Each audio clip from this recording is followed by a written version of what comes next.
Greetings, beloved. Welcome this evening to Togetherness Media. This is your host, Anthony Powers, and we have a beautiful show for you today. We're going to talk about when you get knocked down, when you get back up, and when you come back harder and better than ever, and you make something beautiful out of the situation. We're so excited to have you here today. We want you to, share this with your friends, share this with your family, share this with your mama, share this with your daddy, share this with everybody. We'll give you a second to do that, and we'll be right back.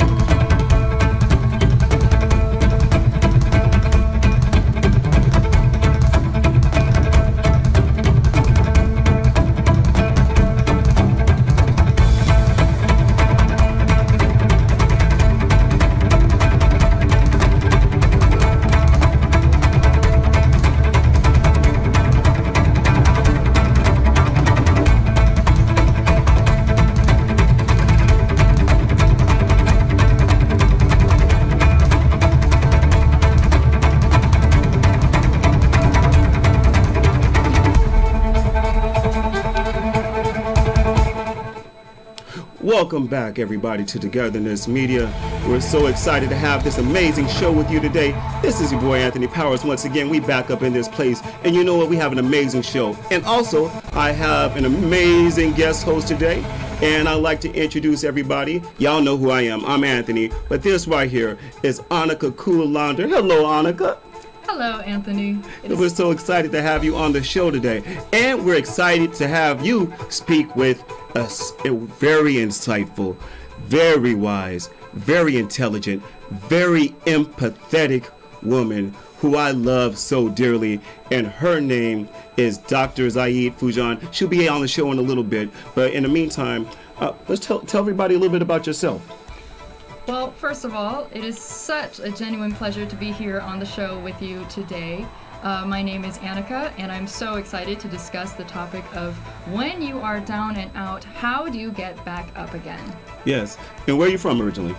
I'm originally from China and moved to the United States when I was 11 years old. Okay. So I have experienced some moments of tumult where I'm like, oh, I don't know what to do with myself. How do I readjust? How do I get my grounding? So this topic is particularly relevant for me today, and I'm so intrigued to hear the insights that we have from our guests today. Yes, and you're also an artist. You're an artist as well, and you're somebody who's had to use art as a way to create life, change your life around, and find purpose. Even when you came to new places, and you've traveled all around the world. You've lived in America, you've lived in France, you've lived in China, and each of those places, art is a way that helped you find your footing and help you find your balance, right? Absolutely. I find art to be incredibly healing for me as a method of self-expression, as a way to process what's going on in my body, in my soul, in my brain, and I always turn to art as a way to get me personally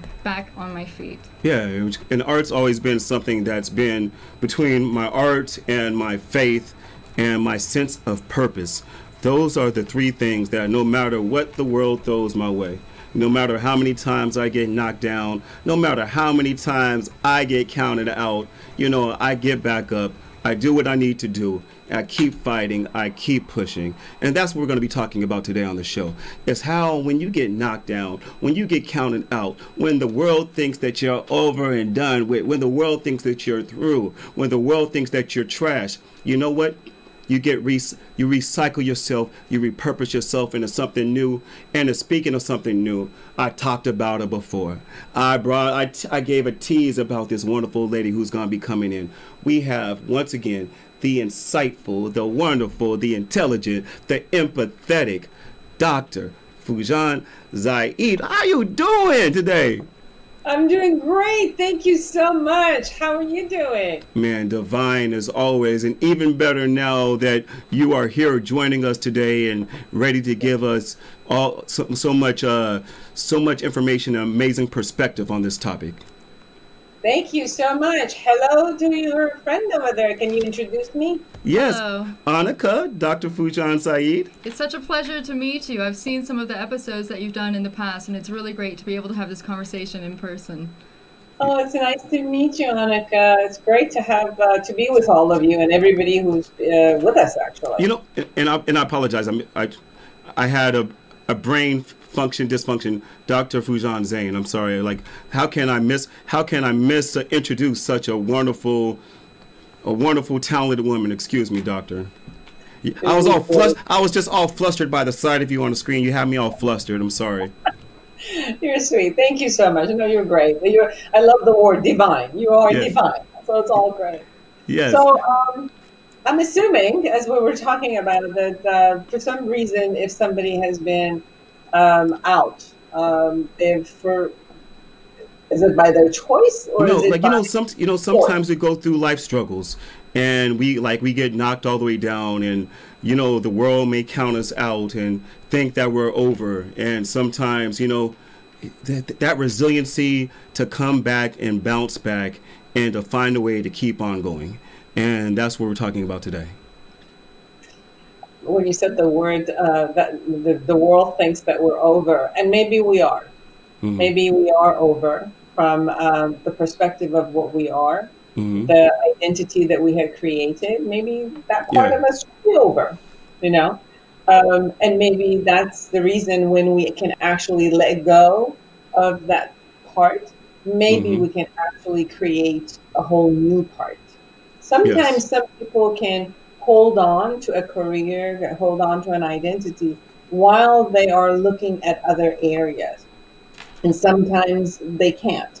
I remember my mom used to be one of the most famous, personality at, radio and television personality. And the revolution happened in Iran, and women were not allowed to be on TV and radio anymore. Their voice was not supposed to be there. So her career pretty much ended, and there was no hope for that career to go forward. So obviously, there's grief. So when something is taken away from us, there's grief. When we're not supposed to be, we didn't choose it, and something else chose it for us. Now, the people who are with us, they can imagine different types of things that can happen. Divorce can happen, illnesses can happen, revolutions can happen, different things that can happen that we're not ready for it, but it comes and changes us. And for those, obviously, we go through grief. And sometimes after the grief, we find a whole new way of being.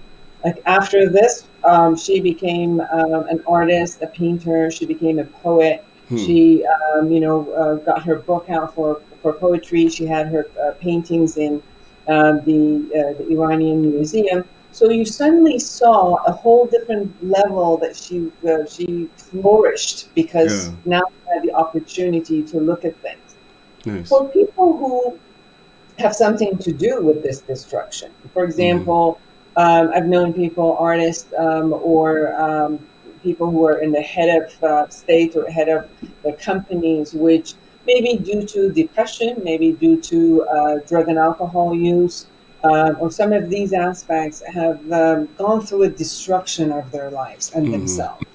And sometimes they have to hit bottom in order to really shake it off and come back and really take care of themselves, treat themselves, and come back to a healthy position and shed many of the stress or out of integrity that it was in their life that created stress for them, or even created the addiction or the unhappiness that was there, but they were holding on to something with dear life, although it wasn't working for them. So the symptomology of that got them to go into addiction and all of that. And sometimes we have to break. And I hope people don't. I hope they don't have to hit bottom. But sometimes they do. And from there, I've worked with artists which, due to addiction, they just couldn't perform anymore. Their life just got really destroyed. And they had to take off to take care of their body, to take care of their psyche. And after they came back, they could flourish in a whole different way. So I learned a couple things from what you just said. First of all, Dr. Foojan, she got it from her mama. And secondly, one of the things that cued to me is sometimes when you hit rock bottom, that's when you truly rediscover what your foundation is. When you get to that bottom, when you find out that it is a rock there at the bottom, that is not just shifting sand, that you have solid ground, not just mud, not just topsoil that's going to slip away. When you find that rock, it gives you something to build upon. I thought about, when you were speaking about addiction, I was thinking about Samuel L. Jackson. He was somebody who dealt with addiction for a huge part of his career before he got famous. He didn't really get famous until his late 40s. And his big role that really gave him his big break was the character of Gator in Jungle Fever. And in that movie, he was playing a crackhead. And he was able to draw on his actual experiences of when he was down and out and actually stuck in addiction. And it's ironic that his darkest places, his darkest spaces in life, the things that kept him from fulfilling his dreams for so long, are what allowed him to finally get his break in Hollywood. And now, since then, the movies that he's been in have made more money than any other actor in the history of film. Wow. I think sometimes we don't have to get hit bottom, but when we do get hit bottom, we're stripped, and there's nothing else. Like, we have to stop lying to ourselves. We have to look at all the shadows. We have to look at everything, and that's when we find ourselves. But we don't have to hit bottom. We don't. If we spend time every day to look inside and get real with ourselves, face those fears, face all of those sides of us that are there, that are gnawing at us, and we need to listen to them, and we need to see. Sometimes I think that we get caught into maybe like responsibilities that we have. So we have to make an earning in order to be responsible for life, and raise my child and do this and that, or I have to go into the same momentum of things I'm doing because I want to keep this house, and I want to keep all my belongings, and I want to keep my name. And then sometimes you see that we lose ourselves in order to keep many of these things. And I don't have me anymore. I lost me. And that's where destruction happens. So if I have a creative balance where I don't get stuck to things I've created, but I remember I'm the one who created these things. Those things don't define me. I'm the one who defines them. And at any point I can shift, and I can take this and leave it, and then take something else and recreate it. But recreate it from where the inside voice is telling me it's time for this. It's now, I'm done with this one, and time for this. Then I remember I had this big agency, Personal Growth Institute. I was training therapists and many of it. And I knew a voice inside of me kept saying, no, enough, I can't, I'm done. I just don't want to do this. And because it was sad, like it was a baby that I had created. I was responsible to many of the therapists and clients who were coming. So all of that would keep me. And then I remember talking to my husband, and he kept saying, just, you're done. You got to, you look at all these things and you're done. And I kept saying, I hear you. I'm just not ready yet. And then I would come and be upset again, and I'm tired and do all of that. And he's like, you're done. You got to do this and be done. I'm like, I hear you, but I'm not ready yet. It took 3 years for me to be ready to say goodbye. And the goodbye was hard. And then after a couple of years, it was still hard. But if you ask me, I was done. And it was the best thing that I could do, because if I didn't, then I would destroy myself and what was going on. So it's that knock from inside that we need to be able to hear and trust and honor, and begin the process to know that something will complete and something else is about to get created. I'm wondering if you have any insights to shift the conversation a little bit about the current pandemic, which has been going on for, I think, longer than a lot of people have expected. I think COVID cases are increasing to over 100,000 cases a day, and people are feeling kind of in the dumps. They don't know what to do. Life has changed as we know it. And I'm wondering if you have any insights or advice to give to them, it's us, about how to get back on our feet when everything around us has changed. And we don't know yet how to, because we are still in a lot of uncertainty. You're absolutely right. A lot has changed for all of us around the world. And because there's an uncertainty, it's one of those things like the minute we want to get up and do something, then we're going to back off because we still don't know what's going on. However, I think even in the COVID, I've known a lot of people who lost their jobs, and they had the time to now listen to what's going on. And I've known people who became authors, or they whatever they did, they finished. I have one client who always wanted to be in fashion and creative design, and suddenly she started designing things and selling it on Instagram. And so there's a lot that has gotten created where people had the time to recreate themselves, especially if they weren't it wasn't a job to go back to necessarily. So when you look at it from that perspective, it's more like, am I putting the locus of control out there, or am I adjusting myself to what's going on out there and put the locus of control in here and see what it is that I can create the next level? If these time of pandemic, I think my client load and my production load like skyrocketed because it's just the need was there and I was available to open that need. So sometimes if we just get stuck in our fear or the way it used to be, we don't watch what's in front of us in order, what need is there to just take on and move forward. With the same person I said that she started designing some things for home environment and tie-dye kind of like comfort clothes. And then she says, I always wanted to have the bikinis. So then she started doing the bikinis, and then she says, "Well, it's going to be summer. Summer is ending, and the other one is like." So she went. So now she's experiencing herself in designing and doing all these different things. So it's more of looking at what's available for me. What can I get better at? What is it that I can move myself forward with? That's where we could do kind of like connecting what you were sharing with what we were talking before.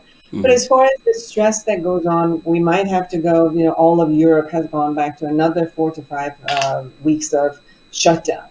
We might have to go back. Texas and California just hit 1 million mark, and we have to be, kind of like be careful with what we're doing. But allowing this time, if we're doing our work, we do our work. If we're not doing our work, it's time to take care of ourselves. So sleeping the 8 hours, doing exercise, eating appropriately, getting healthy, meditating, looking at what your passion is. What is it that you need to be listening inside as far as the passion and creativity? And if you don't know, ask your friends and family. They know what your passion is. They will tell you. Yeah. One thing I really want people to do is make sure that they take this moment and be flexible. Sometimes it will throw curves. For instance, when this entire pandemic started, I had just let go of my condo of 13 years. And it was a hard choice, like before the pandemic started. And I was going to, it was like the first time since I've been in LA where I didn't have a dog. I didn't have a significant other. And I was trying to decide if I wanted to keep my place. It's like, I'm going to let it go. And then I went and booked shows to perform and recording sessions all over the world. I had things booked in England, I had things booked in France, I had things booked in Germany, I had things booked in Holland, I had things booked in Colombia. So I was like, all right, I'm going to travel the world and I'm going to make music and I'm going to perform music. And then a few weeks before I was supposed to leave on my journey, after I'd already let my condo go, the entire world shut down. And I had to decide, okay, what now?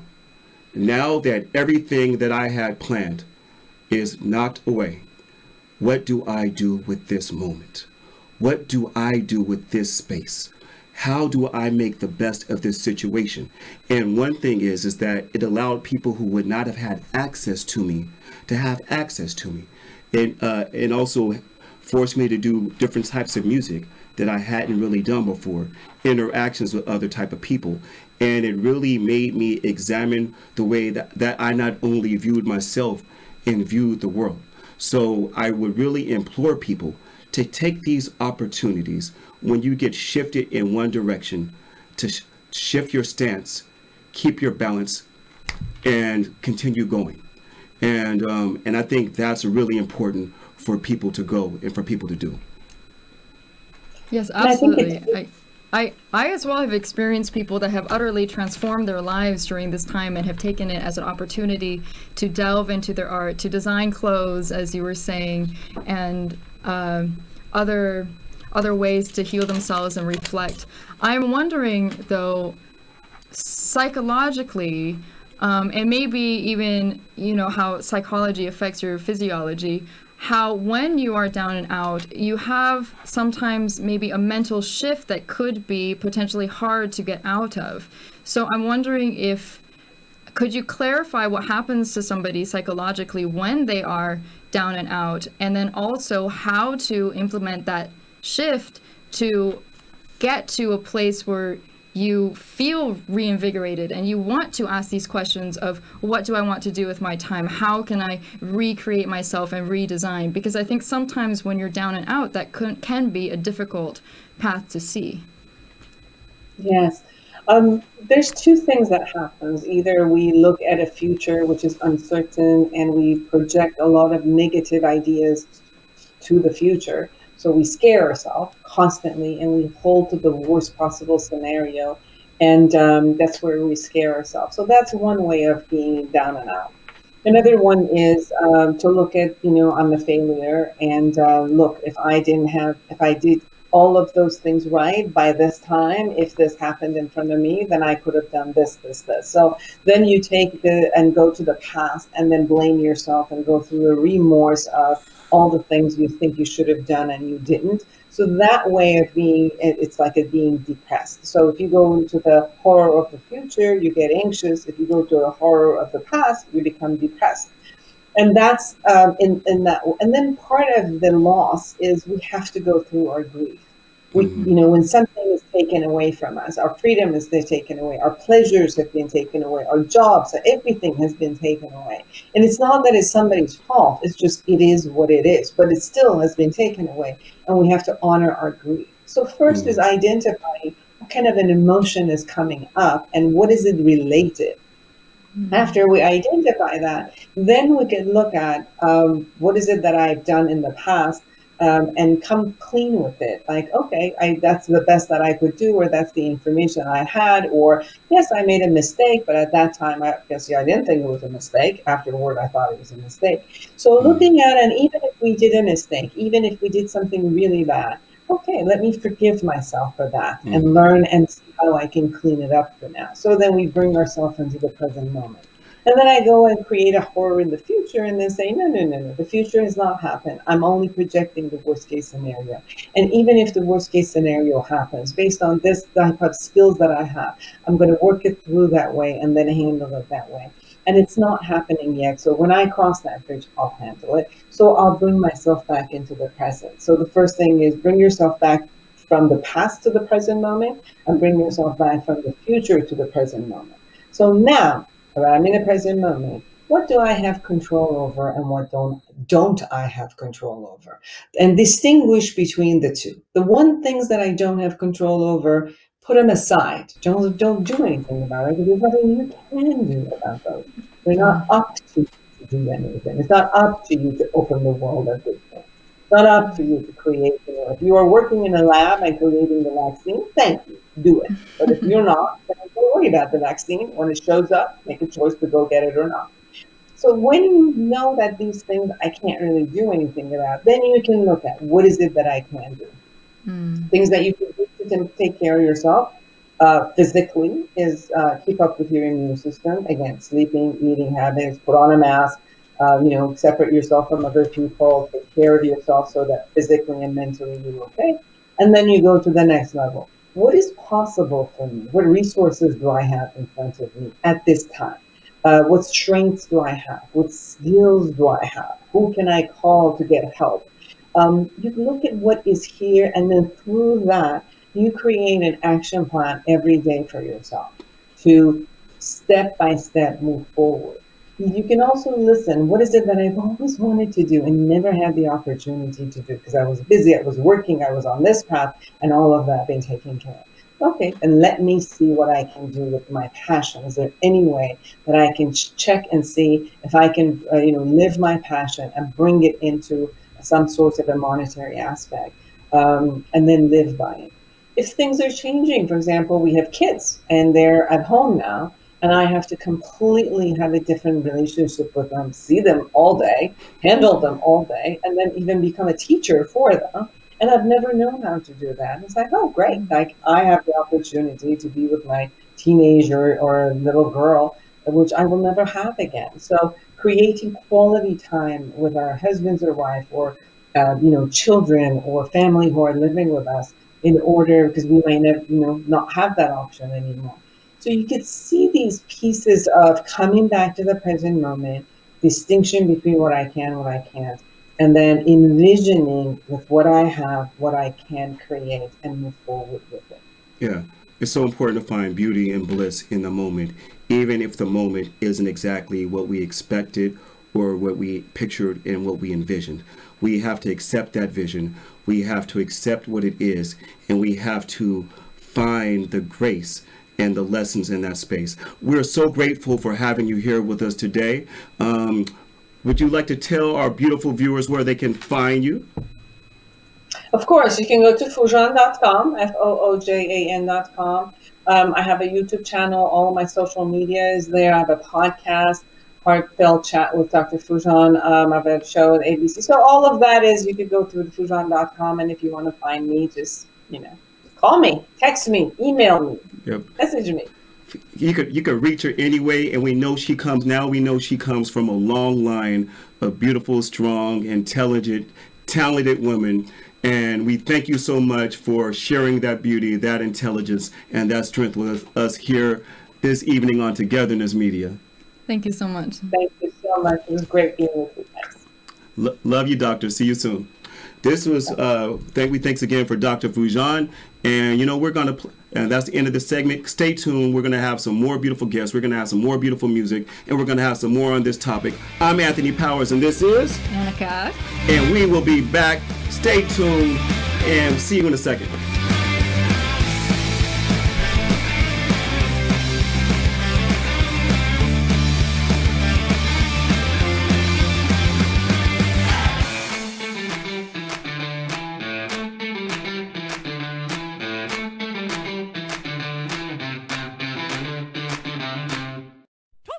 Subscribe to me.